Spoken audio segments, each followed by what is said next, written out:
Okay, this is an update, Friday 29th of April 2022. Just an update on the Samurai Sword debacle. Now I've got the Ely Standard website up on my computer now, and it says Trevor goes from suspected thief to hero within 24 hours. Now, I wouldn't classify myself as a hero in any regard. I acted on instinct, and it turns out that I was right. So I received an email this morning from a police sergeant, Matt Lupton Pike, and his words were, "Hi Trevor, please can you get in touch to arrange the collection of the sword? You have given an account as to why you have confiscated it, which is reasonable, so once the sword is returned, the matter will be closed. We have already spoken with the lads that were using it and have told them how foolish it was of them to bring it out in public. No further action is being taken against them." Now that changes. And it goes on to say that when the police station is open. So within 4 minutes of receiving that, I phoned up Matt, the police sergeant, and arranged to take the sword down to the station, which I did. And it was already pre-wrapped, and there was already a note attached saying that the reason why I'd taken it. So when I got there was no interview. It was just, yeah, we saw the video. This is what he said to me. I saw the video. It's self-explanatory. This was a deadly weapon, and he thanked me for returning it, and also apologised for the negative connotations attached. As in suspected thief, etc. Which is fair enough. I mean, they had to retrieve the sword. So, having had conversations with Sergeant Lupton Pike, and then of course speaking to Ely Standard editor, I'm sorry I forgot his name, John, excuse me for a minute, but anyway, the editor of Ely Standard, we've basically got to the bottom of the story, which is there were some lads that were out, they were misbehaving, they had a deadly weapon in public. I saw them, instinctively I knew it was wrong. I went and took the sword from them, and then the rest is documented. But the long and short of it is, there should be lessons learned, because there was a lot of, I mean, I don't get involved in social media at all, but from what other people have told me, there's been, as soon as my face and my image was on camera, there were people saying you shouldn't have approached children and this and that, with no context whatsoever as to what had happened, but they were instinctively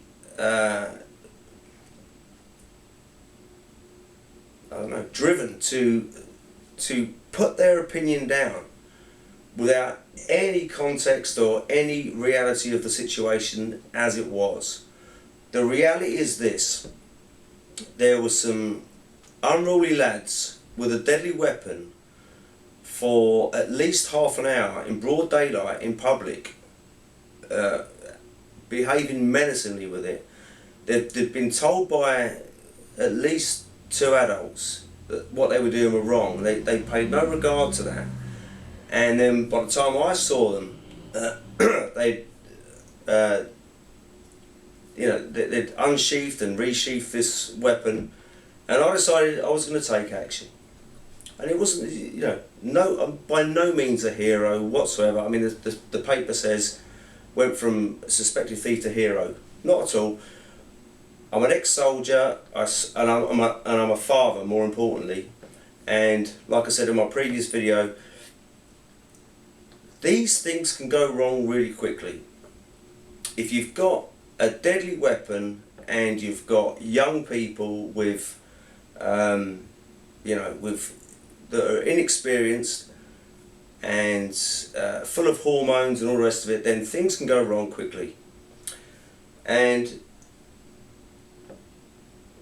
so, as I may or may not have said before, I've had an extensive criminal record. After leaving the army in 1997, I had some mental health problems, and I've subsequently been diagnosed with complex PTSD, and found myself on the wrong end of the law many times. So I'm sympathetic to these lads. Now the lads emailed, somehow I got my email address yesterday, and they sent me death threats. They said, next, bring the sword back, give me the sword back, or next time we see you, you're dead, etc. And I said to them, listen, stop being so bloody silly. Alright, you've just convicted yourself on a serious charge of threats to kill. So I'm going to give you the opportunity. This is what I emailed to these one particular lad. I had emails from two of them, but one particular lad, I said, stop being silly. I'm going to give you the opportunity to send me an email with a sincere apology and a promise that you're going to rectify your ways and take the right path. Otherwise I will press charges. And to his credit, this particular one, to his credit, he done exactly that. And I could read out the email, but there's no point at this stage. It was an acknowledgement on his part that he'd done something really bad, and realised the gravity of his situation, and then humbly rectified it, which I was grateful for. So when I handed the sword back to the police this morning, I told the police officer that I'd received death threats, but I don't want to press charges. I don't want to see these lads get into any trouble. Because once you're in the system, once you're down that route of being involved in the criminal justice system, it's very hard to get out of it. And I don't want to see these lads go through that. So I said, just give them a stern warning.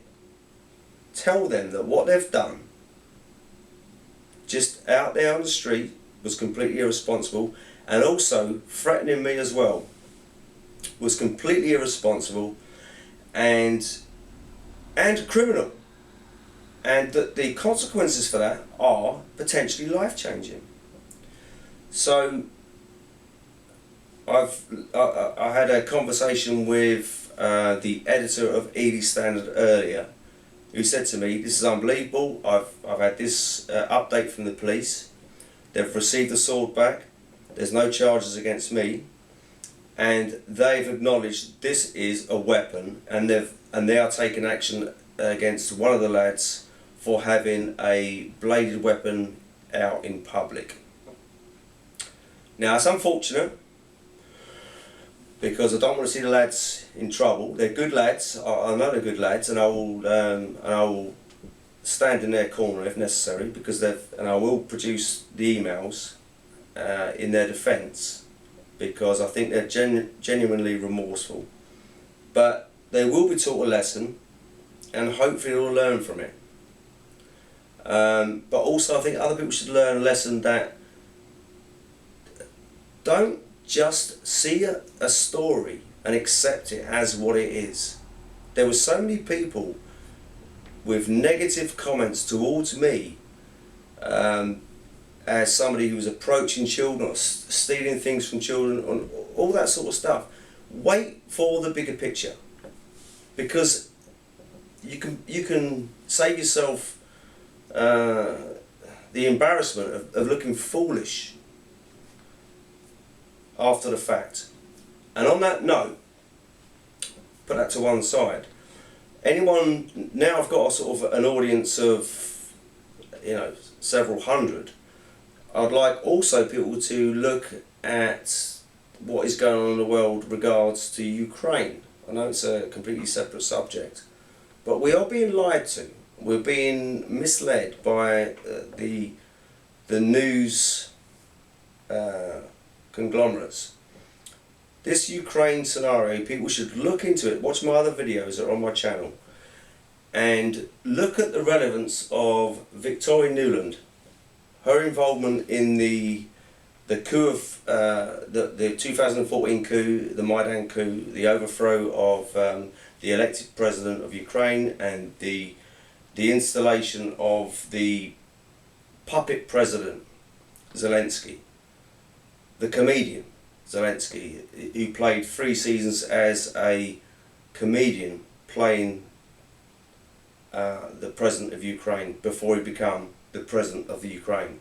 The whole thing is farcical, it's nonsensical, and it makes no sense at all.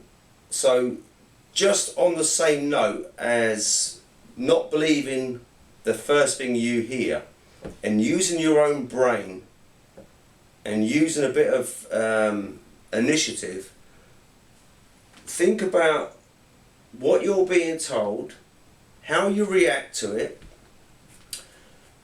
and how you go forward, because there's a lot more going on in terms of the collapse of the financial system, the expansion of NATO towards the east. There's loads going on.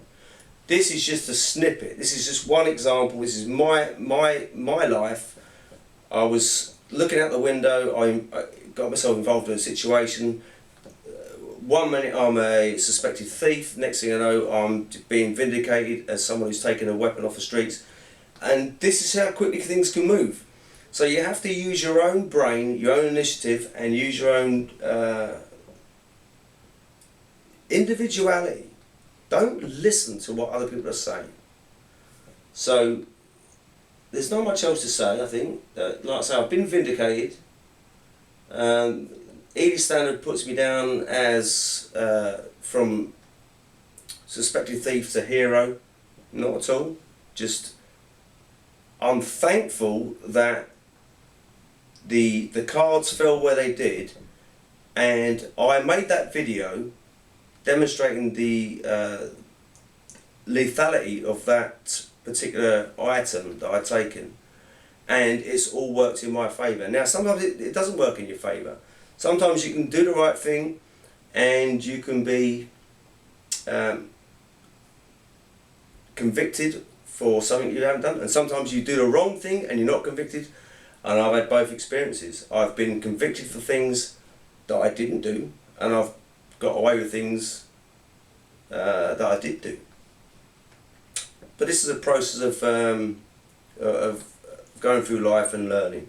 So hopefully we can all learn something from that, and I would appreciate if you would just look into what is going on around you. Ukraine especially, I mean, that's important. But other than that, that was just an update on what's gone on, how I feel about it. I'm sorry for the lads, because I think they're good kids. I think they're good lads. The emails demonstrate to me they went over and above what they had to in order to apologise. They didn't apologise to get themselves out of grief. You know, I'm a good judge of character, so I will put a good word in for them. They've made a mistake. They're young kids, and hopefully they'll learn from it, and hopefully we can all learn something from it. And that's that. Peace and love.